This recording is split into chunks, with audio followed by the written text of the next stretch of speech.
¿Cómo están? Bienvenidos a Encuentros del Futuro, una conversación más que necesaria en el marco y en el contexto del Congreso del Futuro acá en nuestro país. En esta oportunidad vamos a hablar de un tema muy relevante que tiene que ver con la ciencia, tiene que ver con las políticas públicas, pero antes de presentar a los invitados les dejo un dato.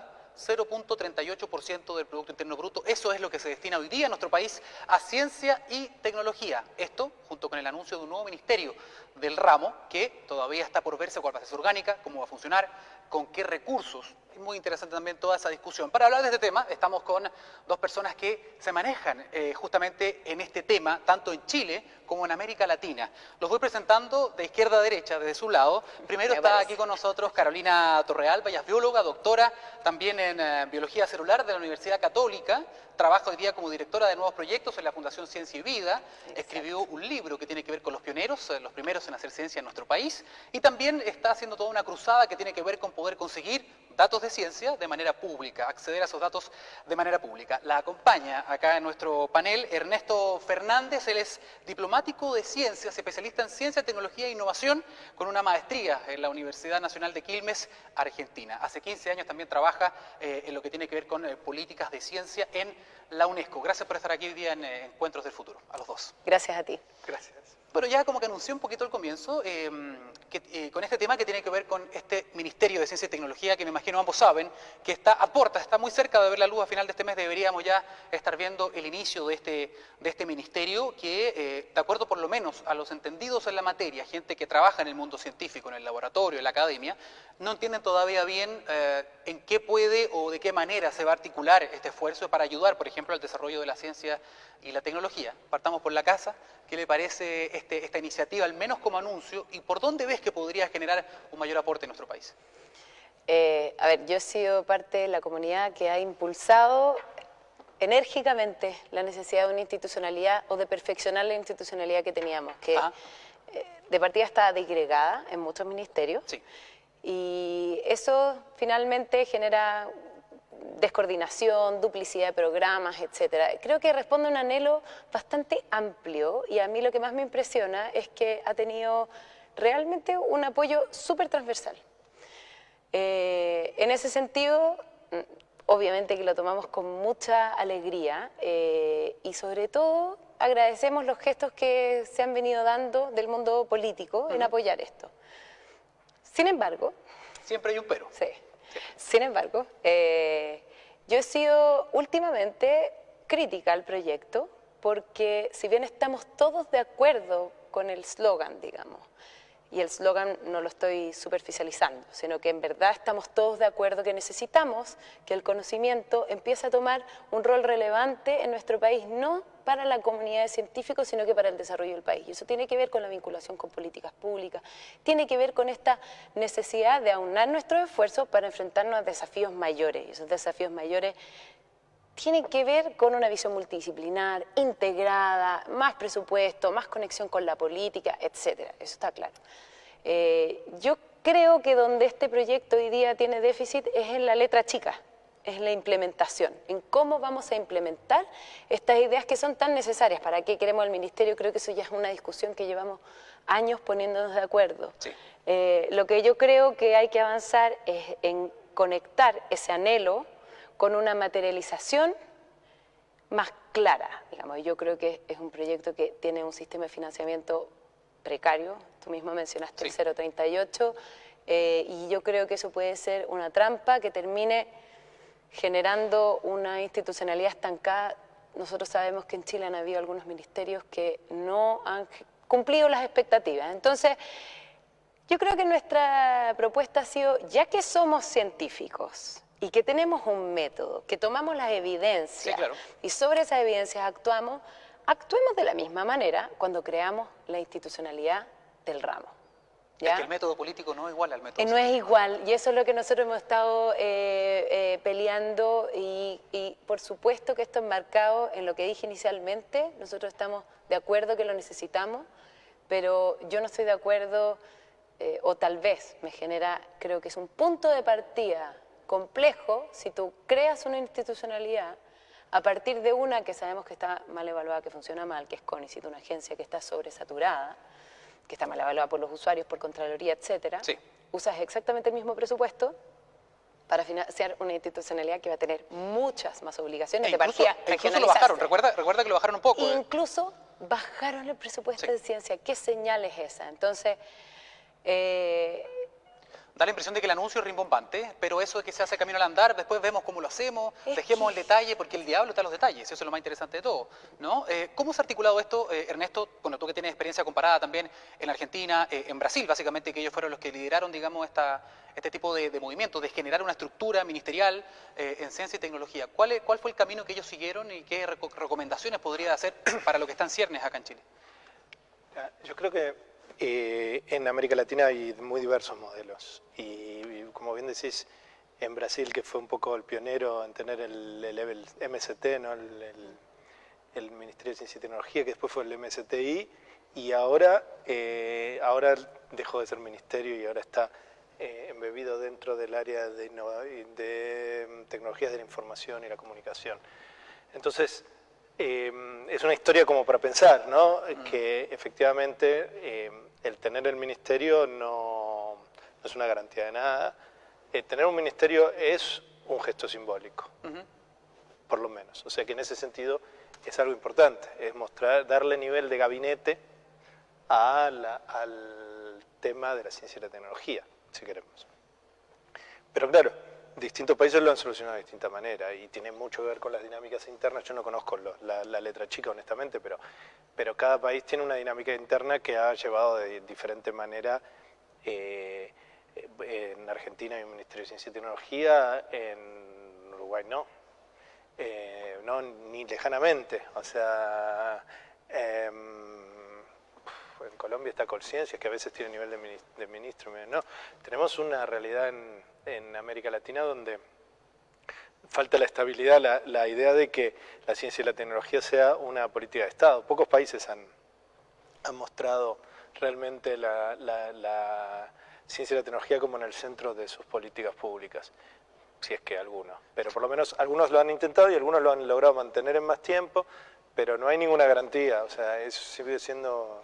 Sí, pero hay ciertas cosas que sí llaman la atención. Por ejemplo, en Argentina, quizás nosotros no tenemos esta orgánica de un ministerio, ellos sí lo tienen, pero también está el nivel de inversión, por ejemplo, que se hace en ciencia y tecnología. Argentina, el país de al lado, invierte en un punto del PIB, del PIB. Yo sé que el dinero tiene que ser manejado, tiene que tener una meta muy específica para que funcione, para que sea eficiente, pero igual dice mucho respecto de la importancia que se le pone al discurso, porque aquí, yo creo que en todos los países de Sudamérica es lo mismo, el discurso político al menos, que no sigue el mismo método científico claramente, habla mucho de la importancia de la ciencia y la tecnología, y lo es, ¿no? Sabemos que es verdad, que puede ser algo muy interesante y muy productivo en todas las áreas, incluso en salud, en educación, en minería, en todas las grandes áreas prioritarias incluso, pero al momento de apoyar eso de manera real, digamos, no solamente con el discurso, ahí es donde nos quedamos cortos, y ahí es donde entran de nuevo las polémicas con el mundo científico.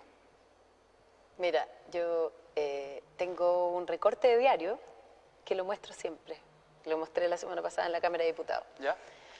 Que es del año 81 cuando se creó el FONDESIT, nuestro Fondo de Apoyo Nacional a la Investigación. La columna vertebral de la investigación científica en Chile. Y la entrevista es al doctor Héctor Croxatto, uno de mis pioneros. Y en esa época, el año 81, hace casi 40 años, ¿no? El doctor Héctor Croxatto decía, la ciencia no se puede importar como que fuera un tarro de mermelada. ¿Ya? En el fondo él decía, no da lo mismo si lo cocinamos aquí o en China, que es un poquito la visión. El valor agregado. ¿Cierto? El valor agregado. Entonces, y en esa entrevista él alega y dice, no puede ser que sigamos entrampados en esta discusión, me parece fantástico el FONDESIT, pero si seguimos aportando un 0,27% del PIB, no vamos a llegar a ningún lado porque lo que se recomienda es el 1,5%. Y yo digo que francamente hemos retrocedido, porque en 40 años... tenemos un 0,38 y si alguien habla de un 1,5 de Quijote, o sea, nuestro tope de promesa es el 1%. Yo también entiendo que no todo es presupuesto, hay mucho de gestión y yo sí creo que este ministerio, si se implementa bien, puede realmente ayudar a articular y generar políticas de largo plazo que nos pueden permitir hacer más con los recursos que tenemos. Pero también entiendo que sin presupuesto el asunto es música. Carolina, mantén la idea antes de terminar porque vamos a una pausa. Volvemos inmediatamente con más conversaciones acá en Encuentros del Futuro. Espérenos.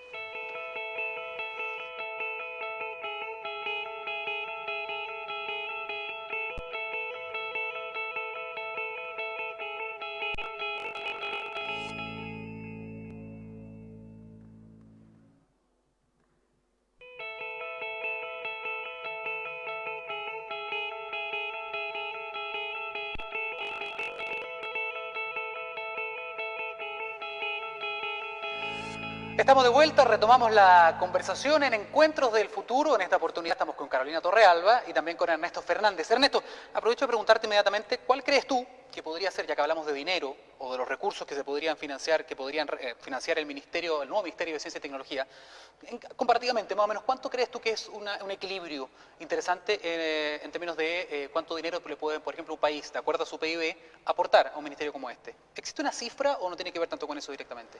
Bueno, ha habido un poquito un fetichismo de la cifra, ¿no? Sí. De buscar el 1%. Cuando se habla del 1%, por ejemplo, es una cifra que apareció en los años 60, en los documentos de Naciones Unidas en los años 60. Luego reaparece y desaparece y la Unión Europea se plantea el 3%. Y aparecen cifras que refieren siempre al gasto en I+D o a ciencia y tecnología con respecto al PBI, pero yo creo que una cosa que tenemos que tener en cuenta es que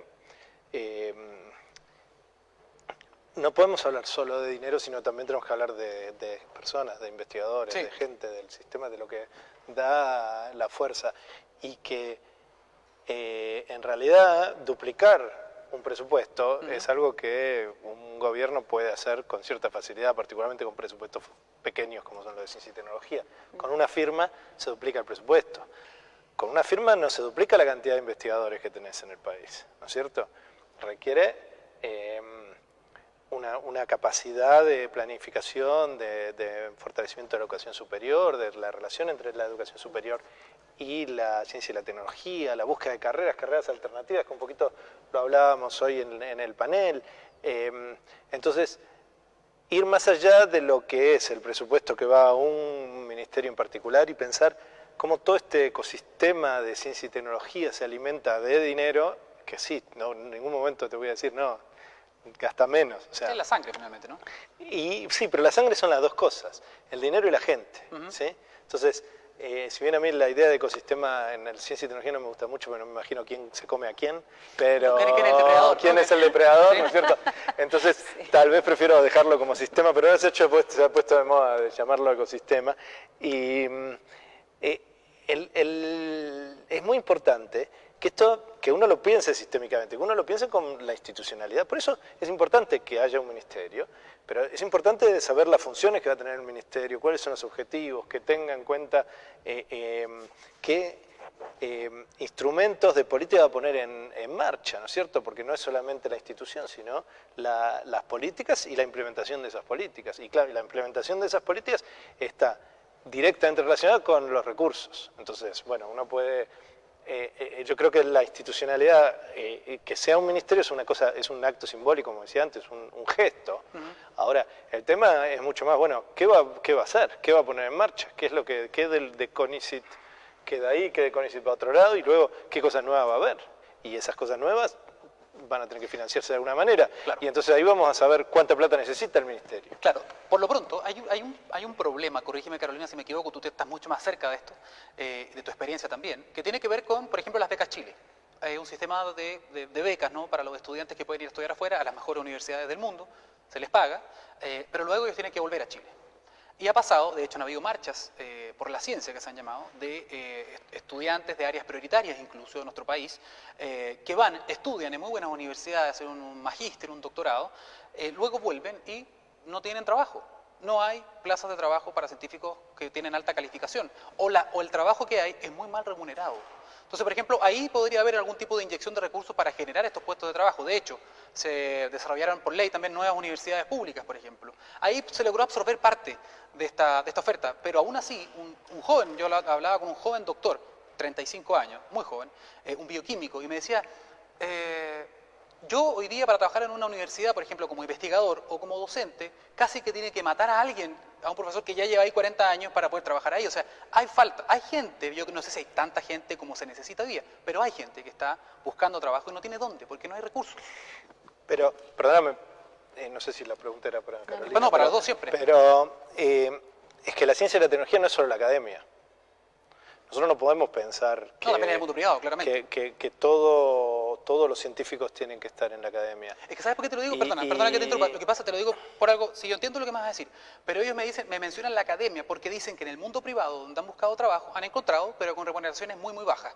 En cambio, la única forma, dicen ellos, de tener una remuneración más o menos equilibrada o decente según ellos, según sus estándares, es en la academia porque yo entiendo, y no estoy diciendo que tengan que trabajar gratis.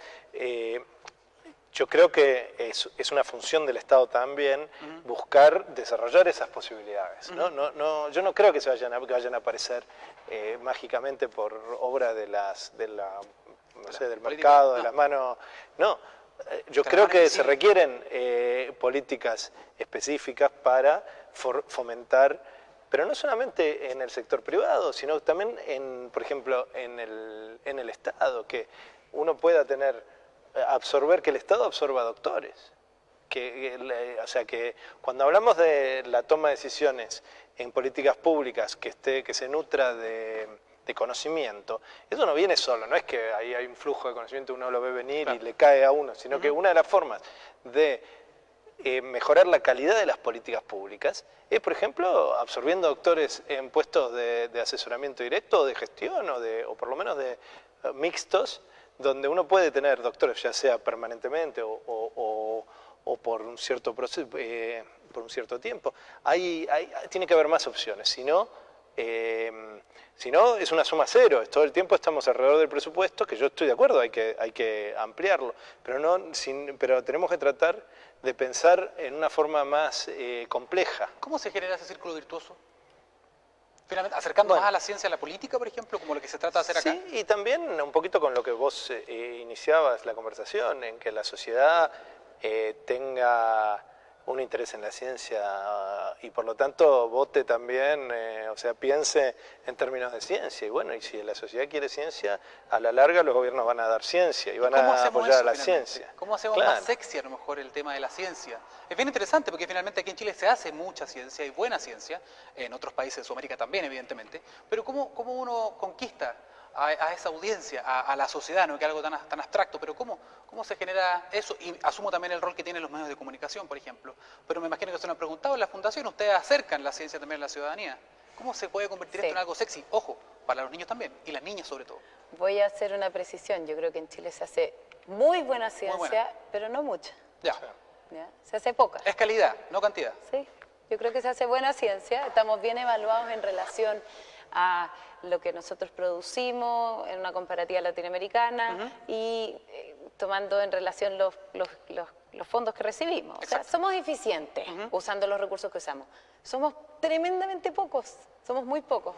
¿Los que tienen reconocimiento o los que están haciendo ciencia? Los que estamos haciendo ciencia, un poco lo que dice Ernesto, somos pocos. También creo que el sistema está subfinanciado, se podría estar alimentando, creo que Becas Chile fue la última política pública ambiciosa y que decidió poner recursos de formar a nuestra gente, a nuestros jóvenes, capital humano, pero me gusta ponerle más caras de jóvenes. Pero, y efectivamente hay muchos de ellos que hoy día no pueden ingresar al sistema. Yo creo que eso es una política pública muy bonita y ambiciosa que no tuvo la continuidad que debería haber tenido. Efectivamente, ojalá que pudiéramos absorber a esa gente, como dice Ernesto, el Estado llora por eso. Por favor, ingresemos al Estado, ingresémoslos también en el sistema público, en el sistema privado. Nosotros somos un instituto privado. Nosotros tenemos un parque y se han creado 200 puestos de trabajo de alta tecnología ahí, simplemente por ayudar a impulsar a estas empresas. Ellas crecen y terminan contratando gente de alta tecnología y uno ve que el círculo virtuoso ahí funciona y funciona súper bien. Entonces, ¿cómo potenciar que estos entornos puedan seguir apareciendo, digamos, y generar estos espacios? Porque la verdad es que el tema de la incorporación del mundo privado en financiar investigación científica es uno en el que nos entrampamos un poco, porque tú necesitas de la costra de la ciencia básica para que te abra nuevos descubrimientos que eventualmente puedan generar empresas de alta tecnología que son las que consumen ciencia. Porque una papelera no va a consumir demasiada ciencia ni aquí ni en Silicon Valley. Entonces lo que pasa es que tenemos una matriz nosotros de industria que es muy tradicional y que las industrias que realmente consumen mucho investigación y que invierten enormemente es porque en eso se les va la vida. ¿Ya? Entonces las que nosotros tenemos en el campo efectivamente tienen, no sé, mucho más de la mitad de sus empleados son doctores. Creo que ahí, en esto que hemos hablado, que este equilibrio, en cómo absorbemos, cómo crecemos el sistema, es donde está precisamente la necesidad de una estrategia, que es lo que uno cree que el ministerio va a hacer. Digamos, de forma integral, ¿ya? claro. Exacto, y yo creo que ahí hay una promesa fantástica. El asunto es que eso tenemos que también asociarlo a una voluntad política que tiene que ver, obviamente, con el financiamiento. Y que también tendría un brazo, un tentáculo en el Ministerio de Educación. Sin duda. Me imagino yo, porque ahí parte todo, Sí. ¿no? Sí. Sí, eso es un poquito lo que estaba pensando, ¿no? El tema de la educación y el tema de cómo generar un ambiente propicio para la ciencia en todos los niveles de la educación. Y, por ejemplo, yo estaba pensando en muchos países donde los maestros están bien pagos o los profesores secundarios están bien pagos, el graduado universitario después de una maestría se va a dar clases a la escuela secundaria.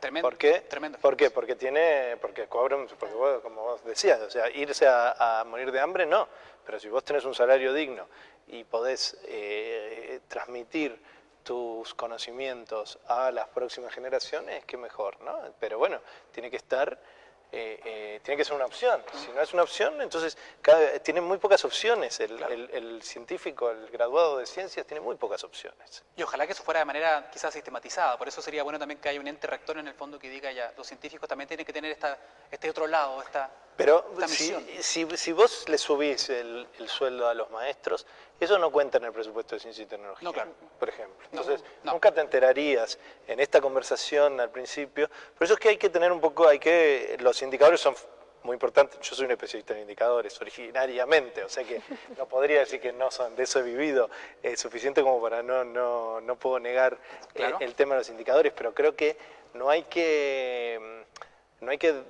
abusar de ciertos indicadores, sino tratar de mirar una batería de indicadores. Ninguna empresa admitiría que vos gestiones tu empresa con un indicador, ¿no es cierto? Vos tendrías un tablero de control, una cierta cantidad de indicadores que te permiten entender bien por dónde va la cosa.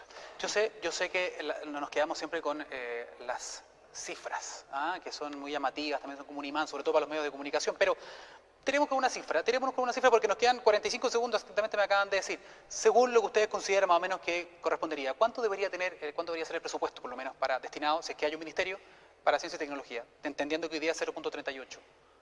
Entendiendo también que hay que ver cómo se manejan los recursos, pero ¿cuál sería una cifra que ustedes consideran por lo menos mínima para partir? Nosotros hicimos una propuesta concreta y que es básicamente más que tirar una cifra final, ¿Ya? es decir, comprometámonos Ajá. a subir todos los años un 10% del presupuesto condicionado a un aumento en la recaudación fiscal. Perfecto. Es decir, el país crece, crezcamos un poquito en ciencia. Lo que yo digo, mira, no hablemos de las cifras finales, hablemos de la voluntad de que dejemos de estar en un plató a subir la pendiente. Subamos la pendiente primero. Yo estoy de ir paso por paso. Subamos por la pendiente. Vamos mejorando y vinculándolo con la estrategia.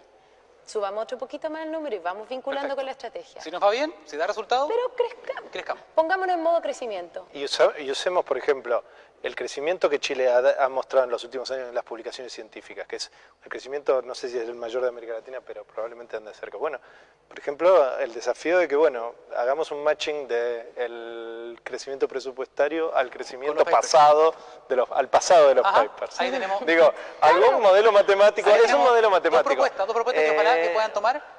Sé que estamos ahí, pero tenemos que cerrar, así que muchísimas gracias. Son algunas ideas que se tiene para el próximo Ministerio de Ciencia y Tecnología desde la voz de dos expertos en el tema de políticas públicas, ciencia y evidentemente, repetimos, tecnología. Muchas gracias por esta conversación. Buenas Muchas tardes. gracias a ti.